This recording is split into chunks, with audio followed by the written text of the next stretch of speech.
para montar a próxima mesa, que é uma mesa redonda, ou seja, vai ser um estilo pinga-fogo, sobre a família no século XXI, o vice-presidente do Instituto Liberal do Nordeste e médico, Evandro Faria.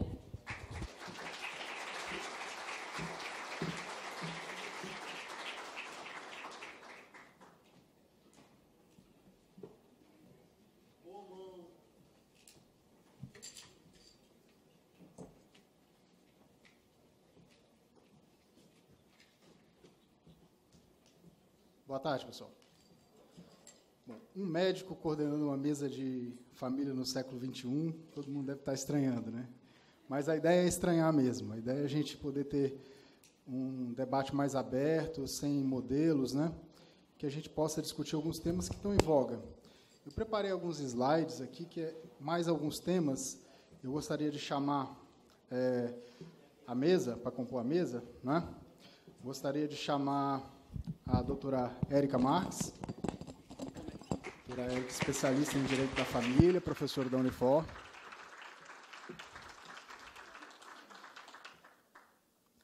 Gostaria de chamar, na sequência, o doutor Antônio Jorge, nosso velho conhecido. E gostaria de chamar para compor a mesa também o Iago Martins, né? Chegando ali.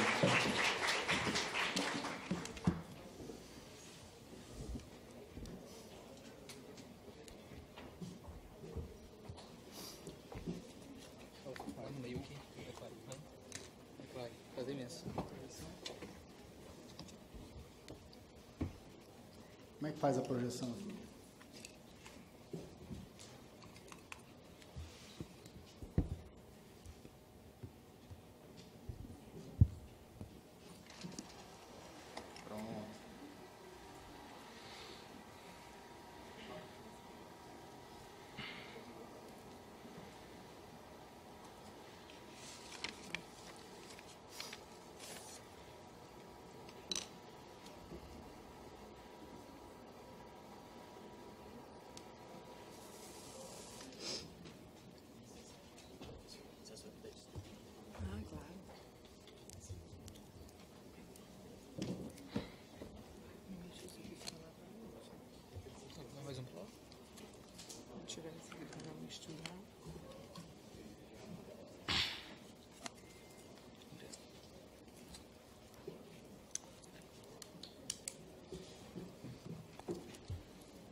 Probleminha para... deu certo. Bom, essa é a nossa mesa. Então, a gente vai começar o debate. Eu queria montar o seguinte proposição aos debatedores. Eu vou levantar um tema, o título do tema, e vocês têm a prerrogativa de discutir, tecer considerações sobre o tema. A gente vai interferindo de forma que o tempo fique relativamente bem distribuído entre os três. Ok? Então, o primeiro tema que eu queria começar era em relação à definição de família. Esse slide foi tirado de um site muito conhecido de todo mundo aí, que é o Cataca Livre, que ele pega como base a mudança na definição de família do Hawais, né, do dicionário. Então, a definição de família antes era um grupo de pessoas vivendo sobre o mesmo teto, especialmente o pai, a mãe e os filhos. Ele corta.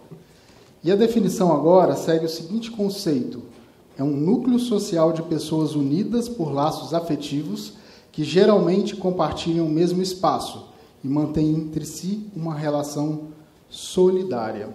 Então, eu queria que cada debatedor tecesse o conceito de família que ele considera. Qual a palavra? Sou eu. Doutora Era, pode começar?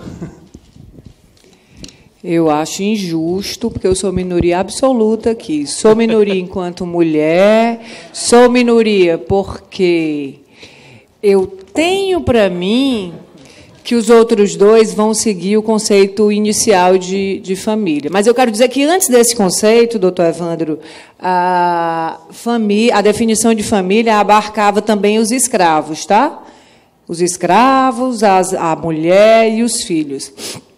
A definição que eu opto de família é aquela pautada na dignidade da pessoa humana, em que é o local em que a pessoa se identifica, desenvolve a sua personalidade autonomamente e que, baseada nos laços de afeto, que são materializados com a solidariedade. Há quem diga que o afeto ele não pode ser valor jurídico, mas no momento em que ele se materializa com a solidariedade, com a mútua assistência, com a solidariedade, a gente consegue entender enquanto valor jurídico. Penso que a pessoa é singular, o indivíduo é singular, e a gente não tem mais um modelo hermético, fechado. Eu não sei o nome, mas o rapaz que ministrou a palestra por último, que estava sentado exatamente onde o professor Antônio Jorge está, ele falou que... Até anotei aqui. Ele falou que os conceitos flutuam na história e não estão fechados. E o conceito de família não é diferente. O conceito de família não pode ser hermético, não pode ser fechado. Não se tem a gente já ultrapassou esse momento em que nós temos um modelo pré-fabricado e que o indivíduo tem que se adequar a esse modelo pré-fabricado. Eu acho que a minha contribuição vai por aí. Depois eu vou só questionar o que vocês estão falando, que vocês me botaram aqui, Daniel, na Cova dos Leões. Vai seguindo assim, né? Leiam a definição do Rorai de novo, assim, a última. Vocês estão aí vendo, eu acho, está aí, né? A última. Vocês já assistiram Os Incríveis? Né? Foi uma referência cinematográfica aqui. O vilão dos Incríveis queria que todo mundo fosse incrível, que aí ninguém ia ser incrível. Né? É um negócio meio X-Men, assim, se todo mundo for mutante, ninguém é excluído mais. O que é que não entra nessa definição de família do Rorai, a nova? Não é? Porque uma república vira família, certo? Você está lendo aí? São pessoas que estão unidas, laço de afeto, cooperação. Se eu não me engano, não sei se está completo aí, mas diz que geralmente compartilham o mesmo espaço. Geralmente. Não é? Uma torcida de futebol que não cuida do mesmo espaço, não é? Pode ser uma família, se você for entrar nessa definição. Não é? Porque é uma definição muito, muito ampla. Essa definição ela foi feita num site. Não é? O site está ruim o microfone? Está melhor agora? Pronto. Porque é uma definição muito ampla de família. Você consegue colocar um time de futebol aí dentro. Você consegue colocar uma república estudantil aí dentro. Você tem alguns amigos que moram juntos porque vivem perto da faculdade. A casa é perto da faculdade, querem economizar uma grana e alugaram uma casa juntos. São pessoas que nem se gostam muito, assim, né? Mas tem alguma afeição ali, algum relacionamento, cooperam, né? E viram família. E nem precisam morar juntos, geralmente vivem juntos, né? Então, a partir do momento que você cria um conceito, e você estica um conceito, ao ponto de tudo caber dentro desse conceito, esse conceito perde sentido, certo? É a destruição do significado de família através de fazer com que tudo caiba dentro do significado de família. Então, me parece que essa redefinição que o Rorais faz, que é uma redefinição que as pessoas tentam fazer, que é uma tentativa de abarcar novas configurações familiares dentro do que é chamado de família, é, na verdade, acabar com um conceito que não é simplesmente baseado numa tradição, mas que é também fundamentado numa percepção da realidade e da própria natureza. Né? Você não tem uma simples percepção do que é família por causa de uma convenção histórica. E olha que a convenção histórica tem um peso muito maior. Porque se a gente não tem as convenções, e se a gente não tem a natureza como uma base de emanação daquilo que é certo e errado, a gente só vai ter um governo definindo, né, por legislação e por carteirada e por, né, canetada do legislador o que é o certo e o que é o errado. Né, o que é família, né, vai acabar sendo ao bel prazer daquele que legisla. Se você cria uma definição de família tão ampla assim, não faz sentido falar de família mais. Qualquer coisa vira família. Eu acho que é uma definição muito ampla que o Rorais faz. Eu prefiro, se tem que escolher as duas, eu prefiro o conceito tradicional, histórico e natural de família. Muito bem. De fato, o tema da família, primeiro, era importante a gente pensar em que aspecto está sendo observado. Há uma confusão hoje muito grande entre aquilo que eu desejo e aquilo que as coisas são. E aquilo que eu sinto e aquilo que é também. É uma confusão muito grande. Então, por exemplo, aqui a gente falava um pouco. Se eu desejo que aquela pessoa seja da minha família, e ela deseja ser da minha família, mas entre nós não há nenhum tipo de vínculo, isso não se torna família. A questão do afeto também. E se eu não gosto do meu filho, ele deixa de ser da minha família por causa disso? Não gosto da minha avó, pronto, agora ela não é mais da minha família. Acontece? Não, não acontece isso. Os laços familiares se compõem, primeiramente, pela condição efetiva da condição humana, de que somos gerados por outras pessoas. Começa por aí. Então, você simplesmente ignorar isso, me parece que é uma falha gravíssima. Como se não existisse a questão biológica, a geração, e da geração decorresse um fato chamado filiação. Esse conceito ignora isso. O segundo ponto que me parece acontece é essa ideia do desejo. Quer dizer, o conceito de família ele pode ser visto numa perspectiva subjetiva particular, aquilo que eu considero família. No sentido chamado objetivo social, aquilo que em geral se considera, e um sentido jurídico formal, aquilo que, para efeito jurídico, se considerará como tal.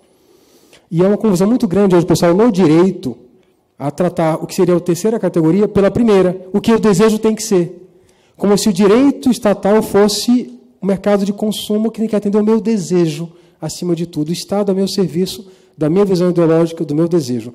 Enquanto que a lei tem como função tripla. Primeiro, garantir, preservar, estimular, promover aquilo que é necessário ao bem comum.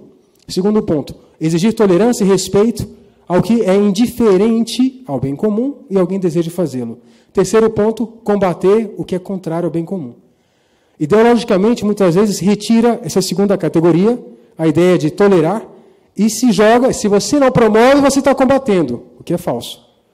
E é nessa perspectiva da promoção do que é necessário que o direito, enquanto tal, vai denominar de família algumas categorias convivenciais. São aquelas nas quais você encontra uma condição sem a qual a própria sociedade não subsiste, e somente elas. Porque não deve o direito se meter, sim, nos desejos das pessoas, de modo algum. Mas se há uma necessidade social de proteger algo, que seja aquele que é o mínimo necessário, e não aquele que cada um deseje que fosse. Ou seja, antes que você não deseje seu filho como tal, você vai ter que cuidar dele porque é seu filho. E ainda que você não tenha nenhum afeto por ele. O direito vai impor isso a você.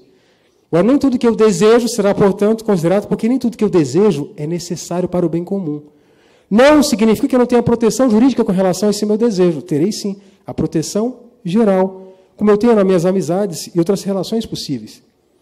Então, é uma confusão muito grande das pessoas ao querer colocar dentro, né, do conceito de família, juridicamente considerado, tudo que eu desejar.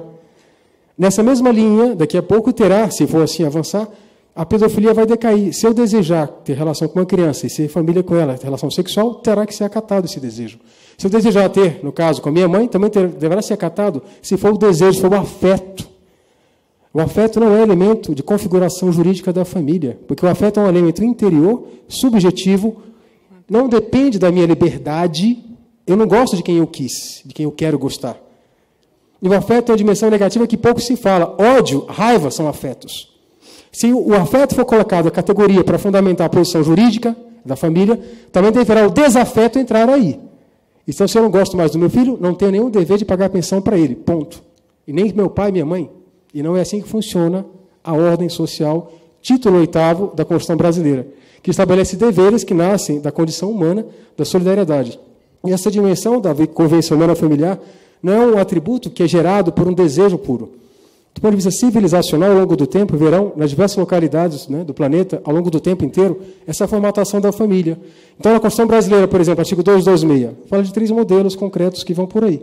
A união estável entre homem e mulher, no caso, o casamento entre homem e mulher, porque a união estável pode ser convertida a casamento, e também a filiação. Fora daí, para as demais situações, cada um é livre para fazer o que quiser, o que bem entender. O Estado dará, se for possível, se não for contra o bem comum, a tutela geral estatal. Porque não são situações necessárias. Não deve o Estado se meter nas outras relações por causa disso. Nessa, você se mete o que seja o mínimo necessário, mas porque elas têm uma questão de necessidade do bem comum, promoção do bem comum. Fora daí, não. Eu posso intervir? E quem determinou o que é o bem comum, professor Antônio Jorge? Porque quando eu falo, por exemplo, que a família ela é determinada pelos laços afetivos, eu não estou dizendo que a família ela se se finda nas questões afetivas. Ela não termina nas questões afetivas. E aí, dessa forma, eu concordo com o senhor quando o senhor diz: se eu não gosto do meu filho, isso não vai me fazer deixar, por exemplo, de ser pai do meu filho. Se eu não tenho o afeto, mas eu estou falando quando esse afeto, e é a forma como eu entendo, quando se fala desses laços afetivos, não são laços afetivos consubstanciados, materializados na solidariedade, na mútua assistência. Por quê? Quando eu não gosto do meu filho, por exemplo, se eu não aceito o meu filho, eu posso dispor ele para adoção. Não posso? Posso. No planejamento familiar, se a mãe não quer o filho, ela pode dispor para adoção. E seu filho de 25 anos também? O meu filho de 25 anos eu vou botar para adoção, quem é que vai adotar? E depois, a mim não tem quem queira. Ele terá o dever de cuidar de você idosa. Sim, ainda que ele não goste de você. Ele vai ter o dever de cuidar de mim idosa. A gente 229, Constituição Federal. Sim. Mas a gente sabe que, se eu fui considerada indigna, esse dever dele não é uma imposição. Explique qual que é a situação da indignidade. Por exemplo, se houve um abandono material. Se eu abandonei materialmente o meu filho, enquanto ele necessitava de mim, da minha presença, do meu apoio afetivo e material, e eu o abandonei, lá na frente eu não posso cobrar reciprocidade. Como eu posso exigir afeto de alguém se é algo que a pessoa não tem controle sobre o afeto?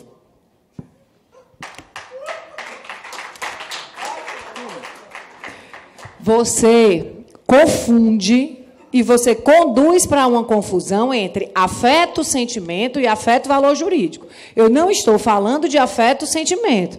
O termo é conduta, não é afeto. A conduta de cuidado é diferente de afeto. O que os exigem exigem são condutas, são comportamentos exigíveis externamente de alguém perante outra pessoa. Não é afeto. Afeto é um termo ideologicamente plantado por uma questão muito concreta, professora. Tá. Esse é o ponto. Tá. Eu acho que mesmo que a gente lide com relação à questão do afeto, a gente reconhece que mesmo um filho não afetuoso ainda é filho. Ainda que eu dei meu filho para adoção, continua sendo meu filho. As pessoas vão perguntar: você deu seu filho para adoção? Continua como? Né? Continua em termos sociais. As pessoas consideram aquilo filho. Pode juridicamente deixar de ser seu filho, mas ele continua sendo de fato. Juridicamente, né? Deixar de ser meu filho. De júri deixa, mas de fato ainda é seu filho em algum sentido. Certo? Tá. E aí você continua com alguma responsabilidade com ele? Juridicamente não, mas socialmente se entende. Peraí que eu derramando água em mim aqui. Que eu derramei água no meu copo. Tô nervoso, cara. Quem devia estar nervosa era quem devia estar nervosa era eu, porque na verdade hoje eu disse, eu fui convocado e eu não li. Quando recebi uma mensagem hoje eu disse, foi uma emboscada.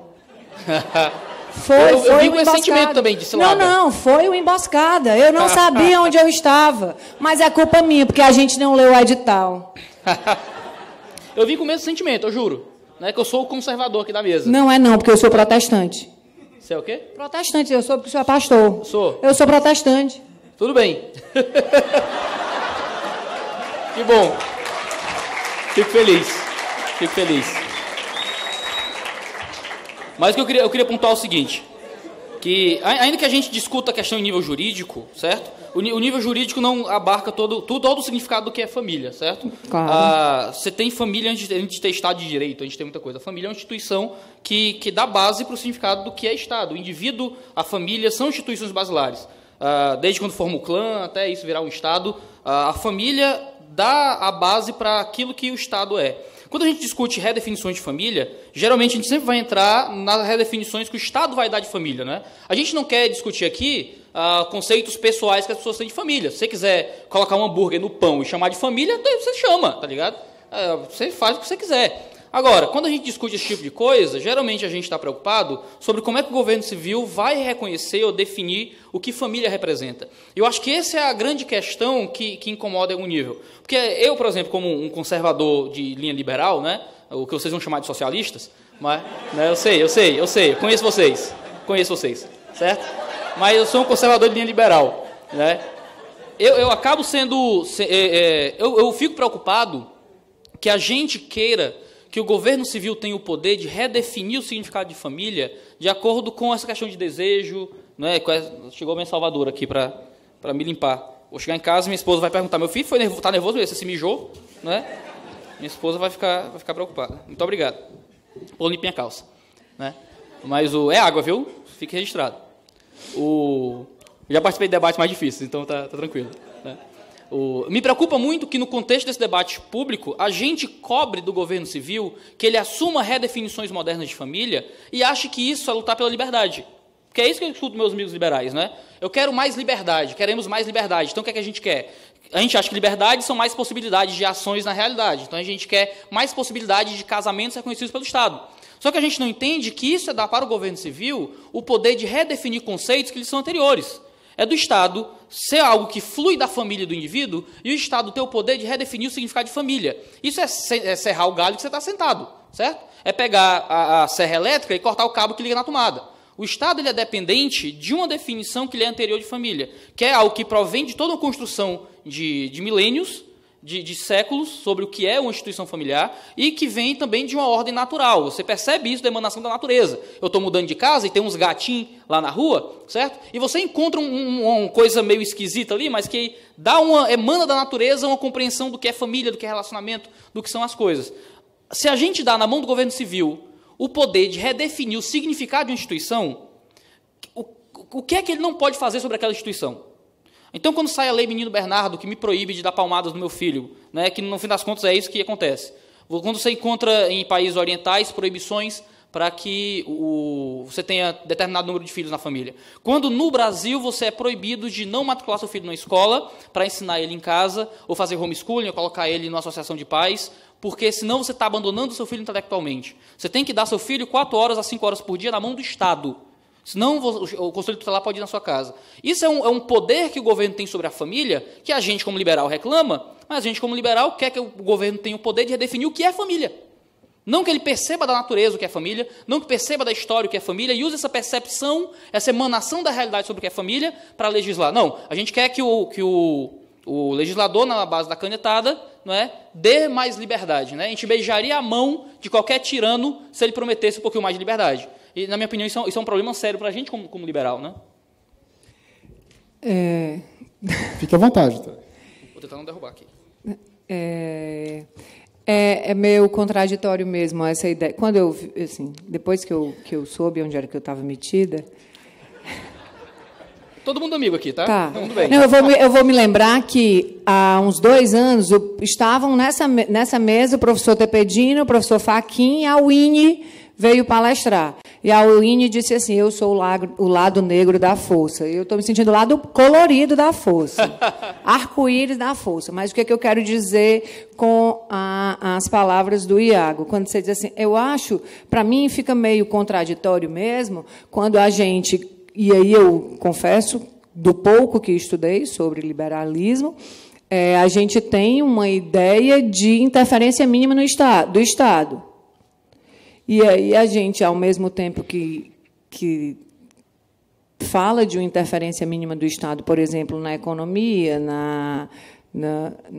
a gente defende uma interferência macro numa instituição que existe desde antes do Estado ser formado. Só que, como eu falei anteriormente, uma instituição que existe desde antes e que, ao longo do tempo, ela foi tomando certos contornos, foi tomando contornos diferenciados. Se você olha para a família no início do século XX, a gente via aquela família em que o pai era o chefe da casa, que tinha poder sobre a mulher e sobre os filhos. Essa família foi... com o Estatuto da Mulher Casada, ela foi tomando outras feições. A gente fala em desquite, e quando se falou em desquite, nós estávamos acabando com a família. Depois, quando se falou em divórcio, vai acabar a família. Reconhecimento dos filhos fora do casamento. O que é isso? União estável, depois, união estável de pessoas do mesmo sexo. E agora, para tremer as bases da família, as relações de poliamor. Então,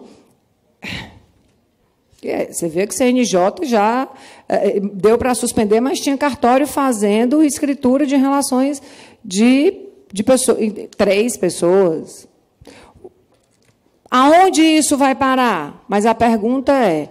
na individualidade, na singularidade de cada um, até onde o Estado pode intervir. E o Estado vai intervir. Por que o Estado vai intervir? Porque ele precisa proteger um modelo fechado em 3 exemplos, e o restante a gente deixa para o reconhecimento aí de uma sociedade empresarial, uma sociedade de fato qualquer, sem reconhecer como família e dar aquela especial proteção que o Estado garante no artigo 226? Então, existe uma Constituição feita no Brasil. Eu gosto de pensar que a Constituição ela é um produto da sociedade civil, não é do Estado. A gente, às vezes, tem que também pensar nessa perspectiva, representação política, representação da sociedade civil. A gente fala muito em Estado, esquece também que o Estado pode ser trabalhado enquanto exatamente um braço político, ou seja, organização do poder da sociedade civil. E é por isso que o Estado, de rigor, tem que ser refém da própria sociedade civil nesse sentido. Agora, nenhum de nós nasceu do nada, veio de 2 pessoas, pelo menos, é um fato necessário. E nenhum de nós tem sequer a própria liberdade, não fosse a educação que recebeu. De tal forma que a própria educação, há um ano atrás eu falava aqui na 4ª semana, a nossa educação potencializa a nossa liberdade. E nós sabemos, pela própria educação, que nós temos desejos, instintos, nós temos gostos, que nem sempre são conformes à dignidade humana. E outros, sim, que vão na mesma linha. Tanto é que nós temos um Código Penal também. Como você fala assim, tem o Código Penal algo mal, porque o Estado está nos atrapalhando, tira o Código Penal, porque o Estado nos sufoca. Não, o Código Penal é necessário, porque a sociedade entende que certas condutas são contrárias ao bem comum, certas condutas são contrárias à própria liberdade. Por isso, quem agir daquela forma deverá ser punido e separado, se for o caso, da convivência social. Então, eu entendo que há uma necessidade, sim, de certa legislação, mas que a legislação não significa simplesmente o governo está nos manipulando, o governo está tirando a liberdade. Não, é exatamente a condição da própria liberdade. Porque a vida em sociedade é o que gera a liberdade factível e possível.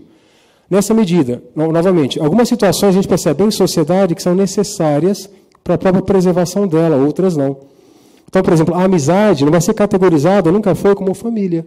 Apesar de ser um relacionamento humano maravilhoso. Né? Como diz o Lewis, é um dos grandes pratos servidos no banquete da vida, a amizade. Nem por isso ela será categorizada como família. Portanto, é uma deturpação em querer que aquilo que eu desejo, que eu gosto, deva ser caracterizado. E depois, o pior, equalizado. Aí que está uma violência intelectual. É igual, quando não é igual. Esse é o ponto. E tem que tratar com igualdade o que é igual, desigualmente o desigual. Então, que é uma manipulação semântica terrível, uma tentativa realmente de tirar o conceito de família da ideia, né, pelo puro desejo. E, no fundo, professora, não é valorizar a dignidade do indivíduo, é valorizar o individualismo extremo contra a própria sociedade. É tirar essa percepção da realidade. Como eu dizia, né, no fundo, é uma realidade que antecede o próprio Estado. Então, eu devo reconhecê-la enquanto tal, e, nesse sentido, ao reconhecê-la, preservá-la. Porque a democracia também não é um conceito que se isola por um instante. A democracia, eu gosto de pensar, e não só sou eu, sigo outros pensadores nesse sentido, é algo que tem que levar em consideração as grandes conquistas ao longo do tempo. Então, eu não posso, como adolescente, julgar meus pais que não prestam, não sabem nada, eu que sei as coisas, porque eu tenho o poder de decidir agora. Não. Eu tenho que olhar a sabedoria que me antecede, que foi, muitas vezes, consequência de muita conquista, de percepção, de estudo, de reflexão. Tenho que olhar o que os clássicos da literatura me dizem sobre a família para entender essa lógica. Tenho que olhar o que diz também dos desejos humanos, que não são necessariamente compatíveis com a ideia de família. Ainda que você possa ver como você bem entender. Para não manipular também semanticamente, dizer que se o Estado não reconhece essa categoria, está impedindo de viver. Mentira. Cada um viva como queira. Mas não queira impor que o Estado deva dizer que é tudo igual, querendo forçar a falar que tudo é igual, esvaziando, sim, algo que é próprio, que é chamado família. Professor, só pontuando, esse movimento de repersonalização, de entender a família, que o conceito de família parte do reconhecimento de um indivíduo singular e merecedor da proteção do Estado, em sendo o princípio da dignidade o fundamento da nossa República, essa ideia não é uma ideia insularizada no Brasil. Esse movimento de reconceituação de família é um movimento que vem, claro, olhando lá os grandes clássicos, pensando de onde nós vimos, olhando para trás e vendo um movimento social, porque família, antes de tudo, o que a gente precisa também definir bem claramente é que, no mundo do direito, a família, um dia, ela veio do direito canônico, mas hoje ela já está dissociada disso. Esse movimento de repersonalização é um movimento do mundo ocidental. Professor, acho que antes do direito canônico, eu vou ao direito romano. Tem o Sim. casamento, uma mulher, no Japão, na China. E que já alterou, né? No direito romano também vem alterando. Não, que não precisa vincular, que é o direito da igreja nesse sentido. Não é? Então, isso é importante ficar claro também. Senão, aí outra dicotomia falsa que se cria. Ou você é religioso e tem tal visão, ou você é liberal e permite... Está falsa essa visão. A questão é a seguinte, se for na antropologia, também na sociologia, vai ter muita referência para identificar as coisas. Pier Paolo Donati, professor titular de Sociologia na Universidade de Bolonha, ele fala da família, ponto de vista acadêmico, estudando comunidade relacional. Enquanto isso, no Brasil, nós criamos, com o professor Álvaro Vilaça, e pegou o assunto, a família unipessoal. Maravilhoso.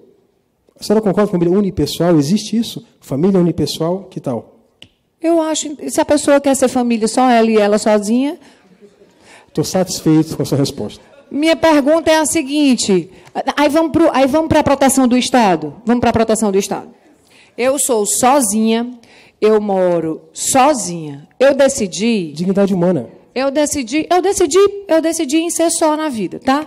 E aí eu quero pegar para esse conceito de família. E aí como eu não tenho ninguém, eu estou insolvente e vou ser executada. A residência onde eu moro não pode ser considerada bem de família, eu que sou sozinha? Professora, a senhora que gosta tanto do Edson Fachin, ele fala do patrimônio mínimo. É muito mais razoável pensar tutela da unidade humana... Estou falando de bem de família. Tutela da unidade humana do que você deturpar... Veja, a deturpação do conceito. Como eu não quero ser penhorado, eu vou fazer de conta que eu sou uma família.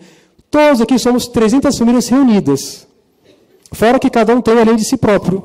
Não é?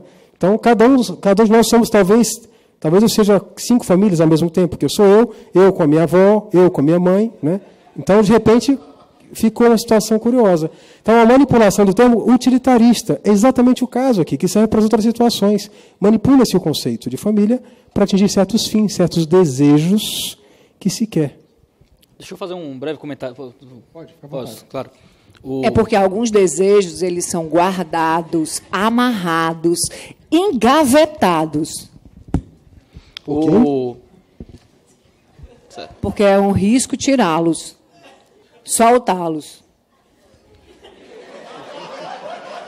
Pode falar, professor. Certo. Eu quero lembrar o que eu ia dizer agora.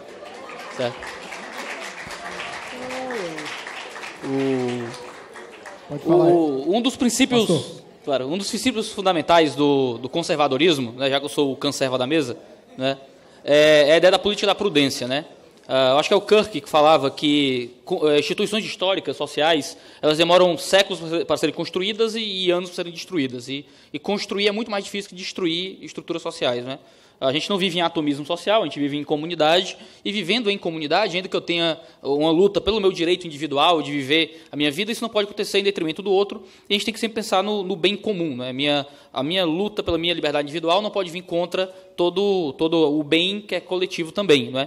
Eu me preocupo com o seguinte, é a gente lutar por uma definição de uma instituição histórica por causa de um movimento que existe há 3 décadas, no máximo, se for bondoso, né? Você tem uma definição de família que sempre veio bebendo da ideia de uma família monogâmica, né, dentro da espécie humana e tal. Por que é que o casamento entre 2 pessoas? É um argumento que um amigo chamado Felipe Cruz de Mello, formado por essa universidade, na área de direito também, que ele sempre estabelece muito bem, de que você tem a família entre 2 pessoas porque são 2 gêneros. É homem e mulher, por isso é um casamento entre 2 pessoas. São 2 gêneros dentro da espécie humana. Né? A gente está falando de... A gente não está baixando o nível, né? Está falando de espécie humana. Se você quebra uma das barreiras, por exemplo, a barreira de gênero, você não faz sentido mais permanecer na barreira de número, porque a barreira de número depende da barreira de gênero. Como são 2 gêneros, você tem 2 pessoas casando. Quando, 3 anos atrás, eu dizia que a batalha pelo casamento homossexual, quando fosse conquistada, abriria base para a batalha pelo poliamor, todo mundo nos auditórios chamava de idiota, certo? Dizia que eu era um estúpido. E agora a ideia de poliamor é uma das coisas mais normais do mundo, baseada na ideia de casamento homossexual. Tá? Eu ganhei de vocês. Tá? Só dizendo que está sendo filmado. Mas o que acontece é o seguinte, você tem um conceito familiar que é histórico, que é definido baseado em estruturas que vêm de séculos passados, e você simplesmente querer, baseado em um movimento extremamente moderno, transformar o significado de família para fins civis, né, e para fins jurídicos também, baseados em algo que é extremamente recente. Isso vai contra tudo aquilo que a gente entende por prudência, isso vai contra tudo aquilo que a gente entende como organização social saudável. Você não pode querer destruir ou abrir de forma tão ampla instituições sociais à revelia, muitas vezes, do interesse de uma ampla parcela da sociedade. Por que você acha que Jean Willis é contra referendo, né, e contra que outras pessoas, que haja votação popular sobre a questão do casamento gay? Né? Ele vai dizer que é porque a sociedade é machista, a sociedade é opressora, a sociedade blá, blá, blá. Mas é porque sabe-se que há uma ampla parcela da sociedade que entende a família em termos tradicionais e naturais, certo? Se você vai redefinir isso, você não pode fazê-lo porque uma minoria barulhenta quer lutar para que haja um reconhecimento público e um reconhecimento do governo de uma prática que deveria ser privada, que deveria ser da vida individual. Eu sou um pastor, certo? Mas eu acredito que as pessoas devem ter a plena liberdade de usarem seus corpos como elas quiserem, em níveis, né, civis, em níveis... Não deveria ter um fiscal do governo com uma prancheta, né, fiscalizando como as pessoas usam os corpos delas sexualmente. Dentro do meu quarto eu faço o que eu quiser, entendeu? Eu posso pregar contra aquilo, eu posso tentar lhe convencer do contrário, mas em níveis civis eu não deveria ter poder de, com força e coerção, lhe impedir de fazer o que você quiser. O problema é quando há um movimento de pessoas que querem tirar uma prática privada, que é do interesse delas, que deveria ser resguardada como liberdade individual, para transformar aquilo numa redefinição de uma instituição que é outra, que é uma instituição que não abarca, pelo menos não deveria abarcar. O Horais quer fazer abarcar, né, através do sitezinho que ele criou, né, Todas as Famílias, e nesse site Todas as Famílias, as pessoas mandavam definições de famílias, ele pegou esse mosaico e fez essa família aí que ele criou, que cabe time de futebol e república dentro. Né? Cabe o quê? Daqui a pouco... Estou tentando não baixar o nível, A gente já fala a gente já vê nas varas de família discussão sobre alimentos e guarda de cães. Pois é. Né? Eu não queria entrar nisso não, porque eu acho que é meio chocante já.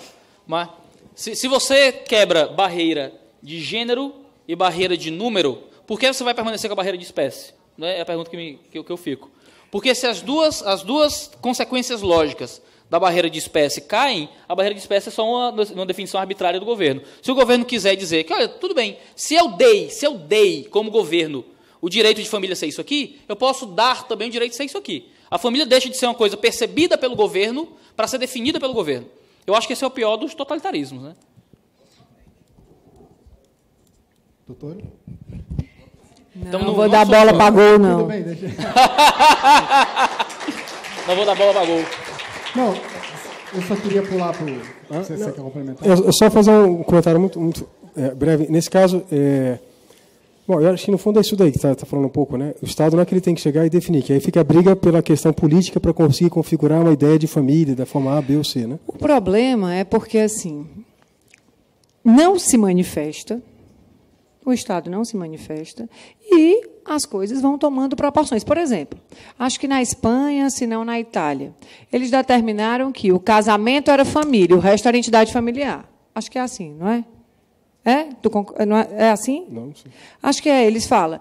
Ele colocou, trazendo a ideia de o casamento entre homem e mulher, tá? O restante era entidade familiar. E aí tinha um nível hierárquico menor.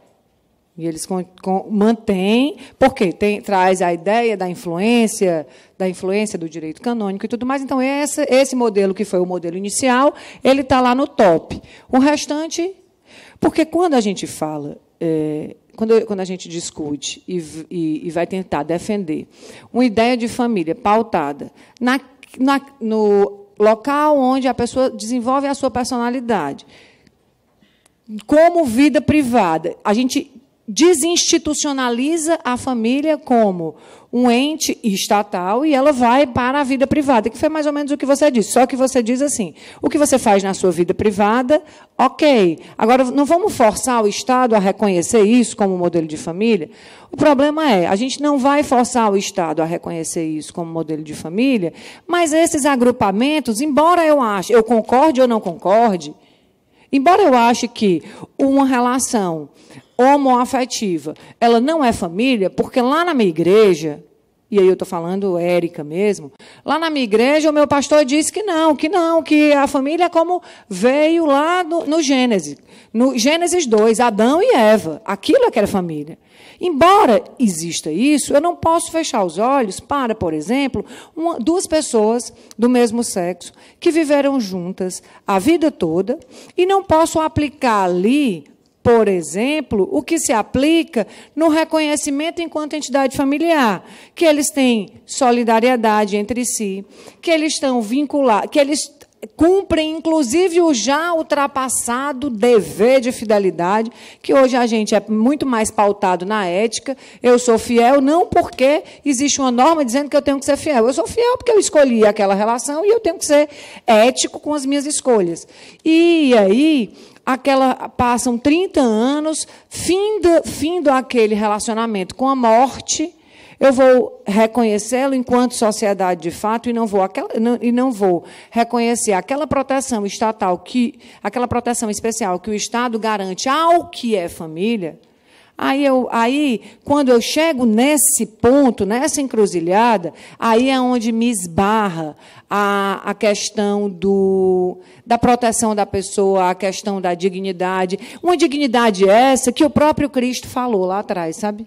Então, mas a questão, professor, eu acho que é o seguinte, o Estado, novamente, se vai ter algum tipo de conceituação para poder dar algum tipo de intervenção, tem que ser restrito. E se, nesse caso, está no casamento, os efeitos que o casamento gera, eu posso, por outras vias, buscá-los também, livremente. Eu não preciso ter o casamento para alcançar aquilo. Ou seja, eu não posso restringir. Segundo ponto, eu não posso ser utilitarista a ponto de querer, como eu falava para o menino pessoal, me enquadrar ali para ter aquele benefício. Terceiro ponto, tem razão, por que o Estado colocou o casamento ali? Foi para ter desejos individuais e dessa configuração, foi por interesse, antes de tudo, social. E é um erro também, não foi por interesse do indivíduo que está casando. Quarto ponto, não foi por causa do afeto, que tanto é que no casamento sequer se fala de afeto, né? Não estava. É um estado de casado, e no caso do casamento é a declaração de livre e espontânea vontade. Não tem afeto que entra nessa configuração. O que reforça que o Estado não está preocupado com o teu sentimento nessa hora. Ou a sociedade civil também não é o sentimento seu que ela está preocupada. Isso não é demérito da condição individual da pessoa. Aqui simplesmente é uma sociedade, né? A primeira sociedade natural é chamada família, portanto ela exige essa composição. O que é que cada vez mais se vive as pessoas na perspectiva individualista, né? Quer dizer, passa a ser a ideia do casamento e dos outros demais modelos, algo para o meu desejo. Nessa configuração, o que acontece com a sociedade se perde, não faz sentido. Né? Então, me parece que isso não é... E depois, e ao mesmo tempo, se quer atender uma demanda social de pessoas que convivem, por algum laço de solidariedade, eu posso, enquanto academia, e estou de fato fazendo isso, propor um novo modelo. A diversidade tratada de acordo com a sua condição, de diverso. Não é igual, vamos respeitar a diferença. Então, se é diferente, vamos pensar um instituto jurídico específico que possa atender uma demanda concreta e votar isso em plenário. Então, por exemplo, o chamado Pacto Vital, que é uma figura que estou trabalhando isso na academia, né, para ser proposta de lei de referenda. O que seria isso? Aquelas pessoas que convivem entre si, querem, em razão disso, constituir uma sociedade diferenciada, até para efeitos previdenciários e sucessórios, poderão fazê-lo. Mas o que vai ser levado em consideração, acima de tudo aqui, é a solidariedade efetiva entre elas e não a questão sexual. Porque, novamente, como eu falava ainda há pouco, a questão sexual entre a mulher são os dois gêneros, isso aí pode ser protegido. Fora daí, não tem por que se meter de jeito nenhum. E basta olhar a relação de interdependência. Aí sim você, além de ser solidário, seria democrático. Porque não é só porque uma pessoa convive com outra e não tem sexo entre elas, que vai ficar alijada dessa tutela do Estado. Ou seja, porque dois homens que vivem juntos têm sexo entre eles, serão protegidos, e dois homens que vivem juntos não têm sexo, não vão ser. É correto isso? É justo? Se o foco, portanto, é a solidariedade entre eles, eu não preciso equiparar o casamento que vai na dimensão sexual, sim. Basta pensar na condição de convivência solidária, ponto. Isso é o diferencial. Só que, ideologicamente, o que se afirma não, que a relação sexual é tudo igual. E a realidade não é essa. A potencialidade derivada não é igual. Portanto, nada impede que eu possa ter um instituto chamado casamento e criar outra configuração jurídica que possa dar outra demanda que se entenda oportuna na sua época histórica. Não haveria problema com relação a isso, me parece. Portanto, eu não preciso ceder à ideia de que o casamento exige diferença de sexos para poder ser solidário com certas situações. Eu posso criar, se for necessário, socialmente, um novo instituto jurídico para atender essa demanda. Se alguém me dissesse que eu estaria numa mesa em que os dois liberais seriam contra o casamento gay, eu acharia que o povo estava doido. Né? Mas é uma cena realmente ímpar. Quem são os dois liberais? Imagina nós dois aqui, sei lá. Aqueles dois. Só andando, eu acho que a função aqui é criar polêmica. Na verdade, alcançado com sucesso. O próximo slide foi retirado de uma revista chamada Revista Capitolina. É uma ideia feminista sobre a família. E ela vem discutindo sobre família e patriarcado, né? Justamente questionando o conceito que a gente ouve na questão dos casais regulares, como a gente conhece, onde o papel do pai na criação, de sustento, de provento e de geração do núcleo familiar. E esse conceito é questionado por ela, inclusive ela todas citam, na verdade, que o termo latim vem de famulus, que significa escravo doméstico, né? Isso aí é um conceito conhecido. E eu queria saber assim, a posição de vocês sobre o papel, realmente, se vocês concordam com o papel do patriarca, o papel patriarcal na instituição família, que vocês definiram, ou se vocês acham que esse é um conceito realmente totalmente ultrapassado, que a gente tem que passar e esquecer. Fico muito feliz de ver esse debate no... Que foi, gente? Eu só sorri, né? Vocês estão muito engraçadinhos hoje. Eu acho muito legal esse debate acontecer aqui, porque eu costumo dizer para meus amigos de fora do Ceará que esse papo de patriarcado não existe no Ceará, certo? As mulheres são o centro das famílias no Ceará, tá bom? Não sei na sua família, mas até onde me consta é assim, os homens trabalham feito porcos fora de casa e as mulheres mandam nos filhos, mandam em todo mundo, mandam no marido. Quando chega bêbado... Trabalham também, né? Feito porcas assim. Fora de casa. Sim, trabalham dentro de casa, principalmente, né? E dentro de casa também. Dentro de casa. Minha mulher, eu tô aqui, minha mulher está lá, a gente está se mudando, né? E minha mulher está lá, coitada, né, terminando a dissertação do mestrado e botando coisa dentro de caixa. Né? Eu estava lá lavando o chão, porque eu sou recatado do lar, certo? E estava depois lavando o chão e tal, e vim aqui rapidinho e vou voltar para lavar chão quando terminar aqui, que amanhã eu tenho que me mudar. Certo? Vai não, ela já vai ter terminado, porque mulher faz muito mais rápido. Não, ela está terminando a dissertação, ela faz mais rápido mesmo, é verdade. Ela manda muito bem, né? Ela manda muito bem.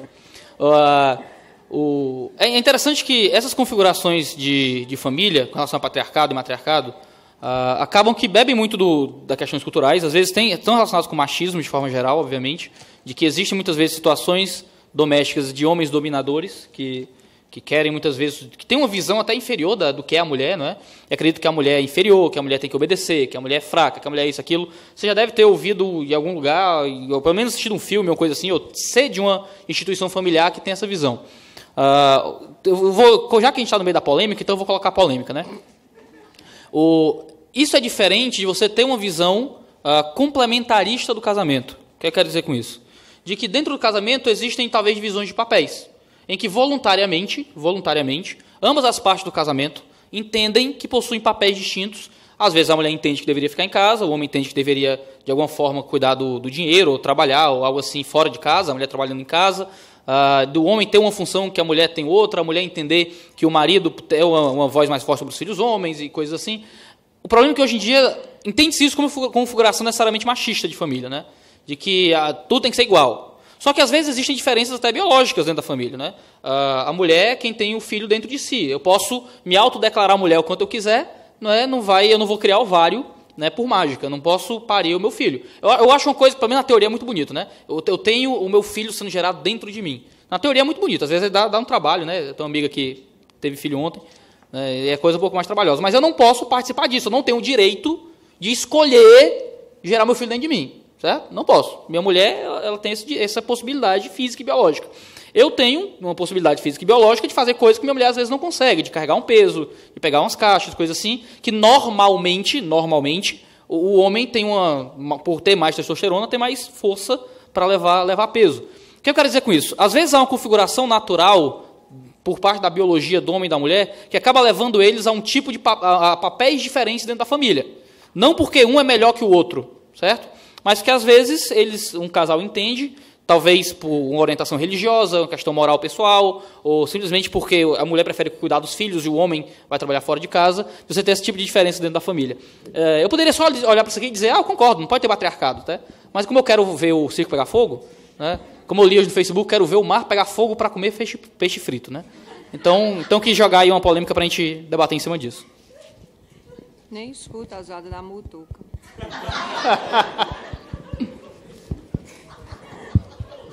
Se quiser comentar, a gente pode passar. O tempo está escasso. Comentar alguma coisa? Eu queria ouvir. Você quer falar? Não. É só comentar uma coisa breve. A gente está aqui na Unifor. Não pergunte não, porque eu não vou nem responder. Na Unifor, a gente tem aqui a reitora, temos a chefa, a professora Gina, que abriu aqui de manhã, PPGD, tem a vice-reitora, que é a nossa chefa, a Caterine, que é a nossa chefa. Não sei, que nessa instituição está muito mais matriarcado. A gestão da Caterine é quase toda. Coordenadores, assessores pedagógicos e tutoras são todas meninas superpoderosas. Exatamente. Nosso tempo, infelizmente, está curto. Eu queria ouvir a opinião de vocês sobre o projeto de lei 6583, de 2013, né, que recentemente, em 2015, agora foi passado na comissão especial, sobre a definição de família e com aquela polêmica anterior. Vocês estão de acordo, então, com essa restrição da definição? A doutora eu sei que não está, mas assim, os dois estão de acordo com essa restrição legal para esse projeto? Bom, nesse projeto, é interessante ler o parágrafo respectivo, o artigo respectivo e o parágrafo único, né? Porque o parágrafo único ele fala que todas as modalidades contempladas no ordenamento também estão referidas dentro desse estatuto. Então, a própria mídia, o que falou dele já era inadequado. Agora, o que ele fala no caput do artigo respectivo é que ele adota exatamente ipsis literis tal qual a Constituição.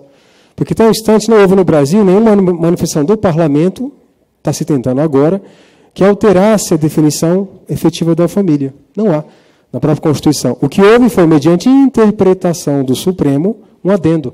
E é por isso que o próprio projeto de lei, ele se coloca, e assim está no relatório explicando, né? Ele se pauta, não quer entrar na discussão, porque fala, eu não posso alterar a Constituição, eu não posso ir contra o texto constitucional. Então, ele repete o texto constitucional, porque acho que seria até um modo, nesse caso, se não fizesse isso, seria um modo de tentar, digamos assim, fraudar a própria função do Parlamento, que é legislar dentro do modelo constitucional. Porque também nada impede que, amanhã, se o Supremo quiser, interprete esse mesmo artigo de uma forma mais ampla. Portanto, ao acusar esse artigo de constitucional, era ideologicamente uma tentativa de fazer implementar exatamente nele o que seria uma fraude ao modelo de mudança constitucional que se pede mediante emenda constitucional. Por isso, eu acho que está perfeitamente de acordo o artigo 2º e parágrafo respectivo dentro desse projeto. E se alguém pensa de modo diferente, que propõe uma emenda constitucional, e aí sim é o modelo correto para discutir a alteração do que está na Constituição Federal.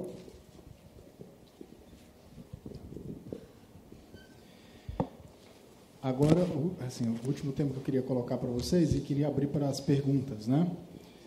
Adoção homoafetiva. Esse artigo foi retirado direito.net.com.br, dizendo que não há nenhum impedimento legal pela Constituição Federal, autoriza o reconhecimento de outros tipos de família, não somente aquela formada por marido, mulher e filhos. Não há explícito em nenhum diploma a necessidade de diversidade de sexo para reconhecimento da entidade familiar. Bom, isso aí é a interpretação do artigo, e ele propõe um tema que a adoção não há impedimento legal. Qual a opinião de vocês sobre a adoção homoafetiva? Não, vão por aí, eu falo daí. Tá bom. Eu não sou do direito, certo? Então, minha opinião em nada com relação a isso é a mesma coisa. Mas minha opinião pessoal, de não jurista, no caso, está no fato que talvez seja um pouco diferente do que as pessoas imaginam. Existem muitas crianças para serem adotadas no Brasil, certo? 55 mil inscritas no cadastro. Não, 55 mil crianças institucionalizadas, 5 mil aptas à adoção, porque não foi destituído o poder familiar. 25 mil pessoas cadastrados para adotar. Entretanto, o número entre os casais heterossexuais, eles buscam crianças de até 3 anos de idade, meninas, brancas, saudáveis, sem irmãos. E aí, a partir esses dados são dados do Cadastro Nacional de Adoção, que está lá na página do CNJ. só complementando, tá? A cada ano que essas crianças vão ficando mais velhas, eles vão perdendo a possibilidade de serem adotados. Se tem irmão, se tem doença congênita, se tem alguma outra doença, então eles estão fadados a atingirem a maioridade nos abrigos. Pronto. Tem criança o bastante para... Desculpa, não tem casal o bastante, entenda-se um casal heterossexual, que eu acho que é um tipo de casal que existe, mas tudo bem. Né, o resto é dupla, mas o único casal que eu conheço, né, perdão por o lapso aqui, mas tem muita criança para ser adotada no Brasil. Eu fico pensando se seria correto impedir que, por exemplo, um homem solteiro que quer ter um filho, adotasse um filho. Ele pode fazê-lo. Porque dois homens que coabitam, que fazem sexo, moram junto, não poderiam também fazê-lo, né? Eu tenho a impressão, eu não entendo muito de direito, tá? Eu só dou o pitaco em direito e o povo me chama para falar, não sei porquê, né? Mas eu falo.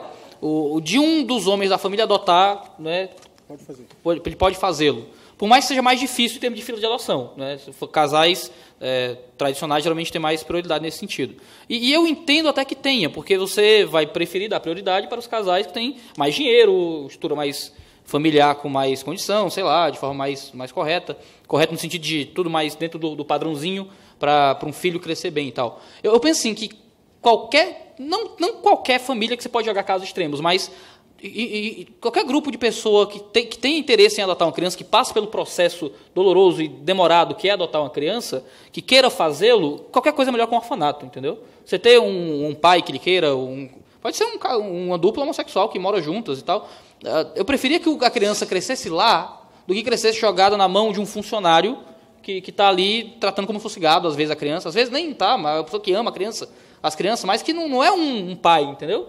Não é uma pessoa que quer aquela criança lá. Então, com relação à adoção de crianças, por mais que a maioria dos pastores e conservadores e coisas assim vá vociferar contra isso, eu ainda prefiro pensar mais no bem-estar da criança, no sentido dele ter um ambiente para crescer por alguém que quer ela, entendeu? Que quer ela. Então, ela não cair no looping eterno de orfanato. Eu digo porque a gente, como igreja, faz muito trabalho em orfanato, vê muito questão de criança que morava na rua e tal. E eu penso, cara, eu preferia essa criança criada por uma dupla homossexual, sei lá, um caso com poliamor, sei lá, o que for, do que jogada muitas vezes na rua, ou jogada num orfanato, sem ter carinho de ninguém, sabe?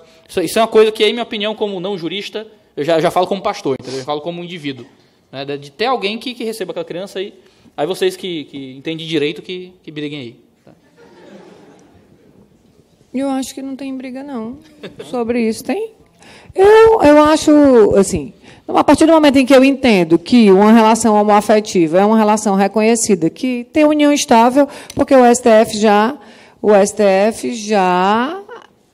já declarou como inconstitucional o artigo do Código Civil que falava que a união estável era entre homem e mulher. E agora é entre pessoas. Na hora que diz isso, na hora em que o CNJ manda casar, eu acho que isso aqui está superado. A gente pode até convulsionar, discutir, tremer, e aí esperar o Estatuto da Família não passar para ver isso daqui. Mas hoje tenho que discutir sobre a adoção homoafetiva, não. Hoje, a adoção homoafetiva é uma possibilidade. Inclusive, às vezes, até acho que, infelizmente, como eles entraram igualmente agora no cadastro de adoção, muitos deles deixam de pegar a rebarba, que era o que se fazia antes, e, com o direito que é garantido, muitos querem crianças recém-nascidas lá no mesmo Doutor, perfil que se busca. Na experiência da senhora, é mais difícil? Há um preconceito? Claro que, assim, na verdade, não tem como...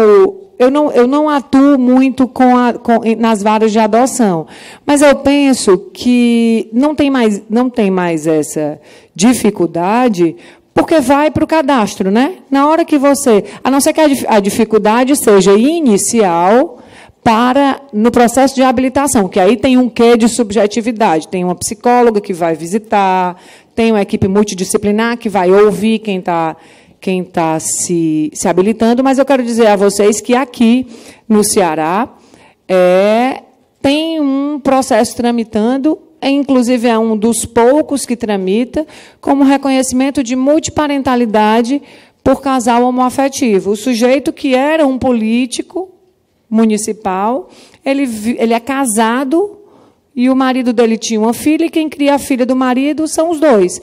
E aí ele entrou com a ação de reconhecimento de multiparentalidade e já foi reconhecida. Então, no caso, interessante, eu começo colocando a discussão que teve, vocês devem ter acompanhado 2 anos atrás, Dolce & Gabbana fizeram um comentário no programa na Itália. Acompanharam esse fato, lembram disso? Que disseram os dois, um par homossexual, que eram contra a adoção de crianças por homossexuais. Eu não entendi. Dolce & Gabbana, sim, da marca, sim. É um par homossexual. Vivem juntos há mais de 20 anos. Sim. Declararam no programa de televisão na Itália que são contra a adoção de crianças por homossexuais. De imediato, Elton John, na Inglaterra, que adotou criança, ele com seu parceiro, pediu que fosse feito um boicote geral contra a Dolce & Gabbana no mundo inteiro. E a Madonna referendando, etc. Grande discussão. Na França, a questão do casamento entre pessoas do mesmo sexo gerou também muita polêmica. Ainda não está definido o assunto, pode até voltar atrás na França, isso é uma corrente. Não está resolvido o assunto ali, apesar do parlamento ter, por pouca diferença, criado. Dos principais escritores franceses, que é homossexual reconhecido, e com seu parceiro, também declarou-se contra a adoção. Ou seja, não posso entender que todos os homossexuais são favoráveis a isso. Não é fato. Muitos entendem que psicologicamente não é adequado. Então, essa matéria não é está ultrapassada porque o direito já autorizou, portanto, já foi. Não. Não é porque o STF disse que aquilo se tornou correto por isso mesmo. Tornou-se possível. O que é possível nem sempre significa que é correto e que é ético. Esse é o ponto. Agora, claro, até a ministra Carmen Lúcia, não está aqui o dado, mas ela, na decisão monocrática, ela também disse isso, no STF, que não haveria diferença entre o casamento por pessoas do mesmo sexo ou pessoas de sexo diferente. E a professora acabou de lembrar também, junto a essa corrente que defende a adoção, entra também a corrente da multiparentalidade, em que eu posso ter tantos pais quanto eu queira reconhecê-lo. No âmbito também do desejo, da afetividade, etc. e tal.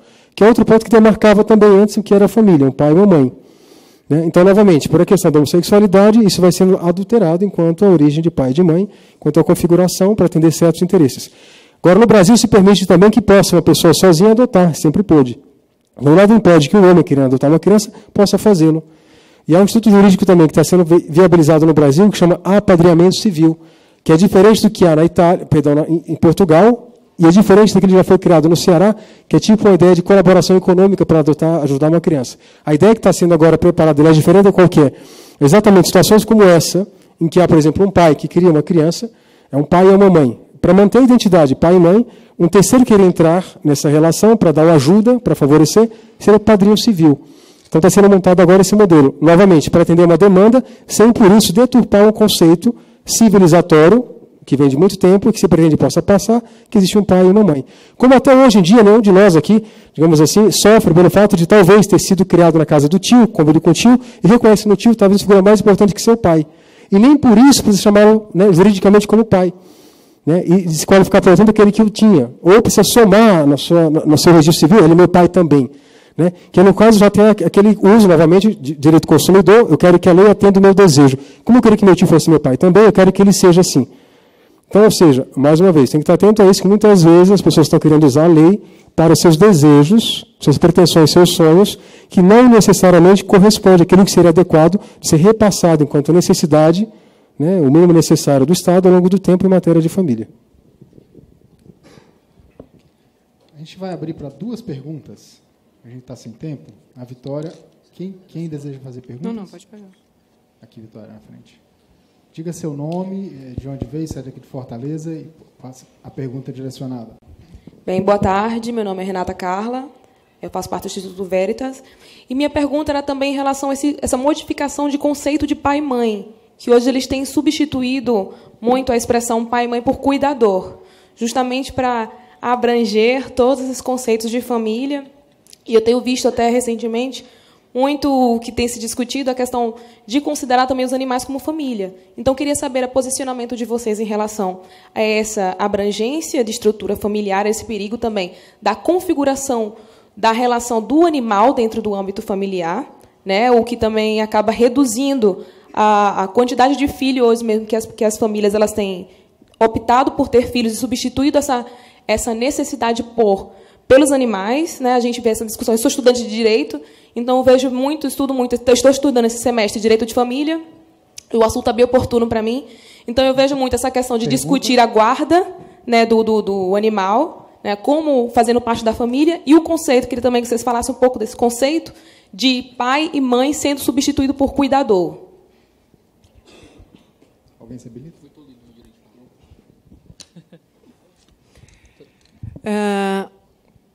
Na verdade, assim, a família no século XXI, que era o tema, né?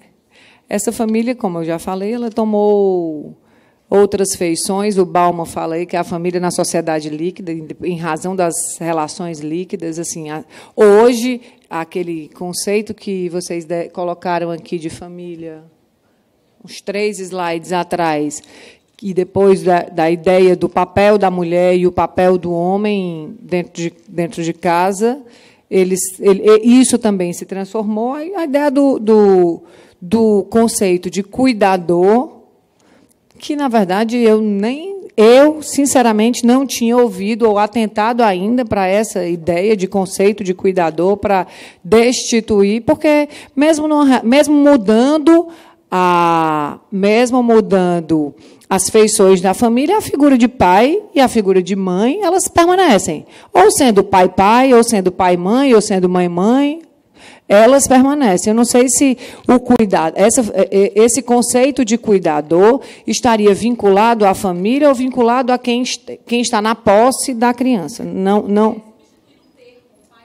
Por cuidador. Eu nunca ouvi, não vi aí, digo que isso pode ser uma ignorância minha, nunca vi, por exemplo, nenhum doutrinador dos que eu estudo mencionando isso. Com relação às questões de animais dentro do âmbito de família, tem uma filósofa, Martha Nussbaum, que ela fala do direito, da dignidade do ser, da pessoa não humana. E aí ela fala do senciente.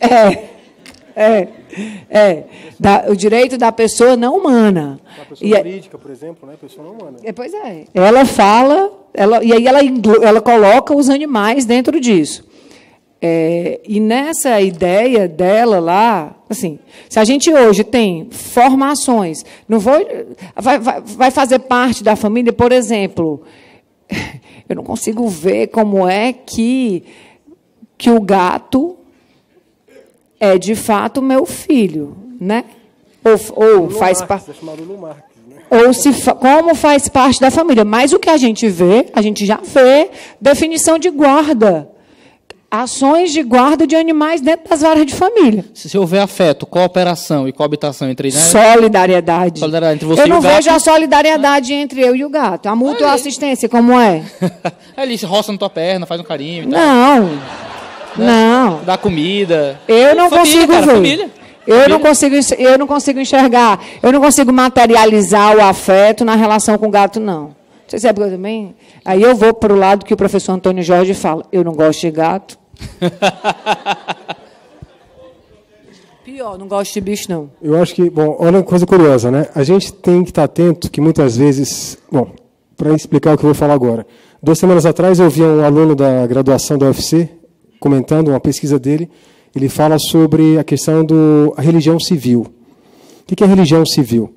Há um certo parasitismo da ciência política em adotar a terminologia, o espaço sociológico do que era da religião no passado e colocar o Estado no lugar. O Estado provedor, o Estado social, né? Depois, os direitos fundamentais, né? São os nossos grandes direitos consagrados na Constituição, que é a nossa Bíblia, e assim vai. E, nesse contexto, o STF são os sacerdotes que já disseram que tinha que ser seguido, e a legislação também são nossos profetas, são os deputados. É que parece brincadeira, mas, de fato, há um parasitismo dentro do âmbito da história, da sociologia, desse tipo de espaço para a religião pelo Estado. E é nesse sentido que acontece o quê? Às vezes a mudança legal do texto parece que, nossa, gerou uma nova civilização no tempo. Família do século XXI agora, a legislação que está falando. E aqui todo mundo tem uma folha mais ou menos como era no século XX. Estamos no século XXI, há 17 anos pelo menos. Então, o que acontece? Parece que mudou tudo, e não é verdade. Então, é uma manipulação ideológica nesse sentido. Se sai uma legislação agora dizendo, na Constituição, artigo 5º, a partir de hoje, todos ganharam o direito de levitar. Direito de levitar, direito fundamental. Então, amanhã alguém vai entrar com ação contra o Estado pedindo que, olha, eu quero levitar. Está lá no direito fundamental. Então, a tentativa, às vezes, de mudar a lei, e com a mudança da lei, tentar criar uma realidade que não existe. Tá? Então, essa é uma delas. Então, nós vamos desfazer a ideia de pai e de mãe e colocar a ideia em nome do cuidador. Que bonito, que legal. Porque, além da questão de muitas vezes gente, professora Érica, de boa fé, como é o seu caso, quer atender uma demanda para facilitar a vida de muitos, outros, ideologicamente, têm outra pretensão. Está muito além da questão de ajudar instantaneamente uma pessoa. E outros, ingenuamente, entram, sem perceber, embarcam na teoria ideológica, que é outra pretensão, que não é que está anunciada, e vai fazendo coro como massa de manobra, sem perceber, nesse sentido. E acontece demais isso. Então, tem que estar atento até por isso. Né? Então, no caso, o conceito, né, falar o cuidador, né, no fundo é isso, é tentar desnaturar a dimensão da própria origem, da condição humana, enquanto filho, pai, mãe, que existe, realidade natural. Né? Acaba sendo essa tentativa de adulterar essa própria percepção. Né? E com relação aos animais, né, nesse caso aí também, o conceito filosófico de pessoa é aquele que subsiste por si próprio e, portanto, tem consciência de si. Naturalmente, os animais não têm isso. Jamais poderiam ser sujeitos de direito. Podem até ser considerados como um bem jurídico de tutela especial, mas jamais seriam considerados como sujeito. Agora, na ignorância tremenda que hoje, né, graça na nossa civilização, a ignorância tremenda filosófica, e nosso ministro também, eu ouvia pessoalmente do ministro Aires Brito, almoçando com ele na ocasião, eu me sinto o profeta da sociedade civil. Vejo o que eles querem, intuo e decido a partir dali. E no voto dele é sempre poesia, literatura, não literatura profunda clássica, mas revista Cláudia, etc.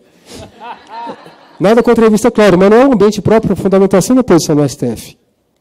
Entende? Então, ou seja, e ele se vê assim.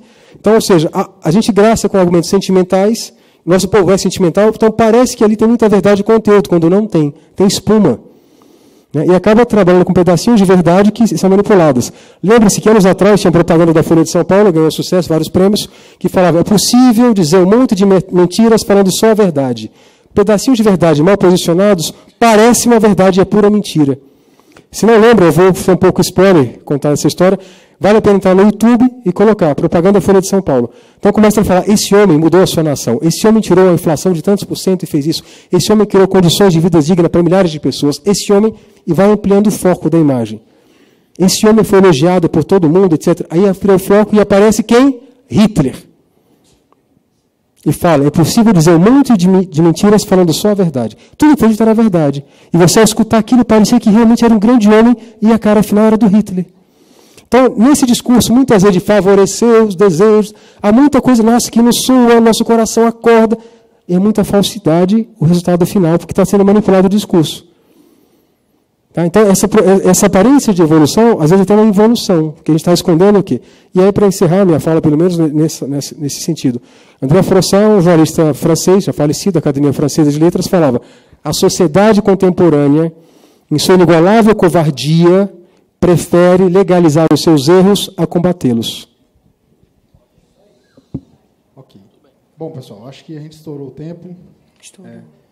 Então, eu queria agradecer imensamente a presença da doutora Érica, a presença do pastor Iago, do doutor Antônio. A gente fez um debate alto nível, eu parabenizo vocês. Foi divertido, foi instrutivo, cada um botou o ponto de vista. E, em nome do Instituto Liberal do Nordeste, eu só tenho a agradecer. Muito obrigado a cada um de vocês. Eu queria dizer uma coisa, 30 segundos. Quero parabenizar o Instituto Liberal do Nordeste, a figura do Luiz, o Saldanha está aqui, está ali o Saldanha, por fazer um debate, certo? Debate. Porque aquilo que chamam de debate, geralmente, na academia brasileira, é todo mundo, né, se abraçando e se beijando e concordando. É um debate sobre, né, todo mundo da mesma opinião. Fico muito feliz de ver pessoas aqui concordando, discordando de forma saudável, né, feliz, ninguém batendo em ninguém, todo mundo, né?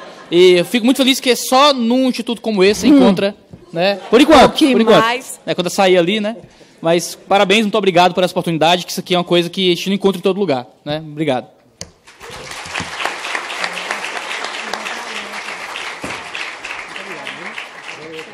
Gente,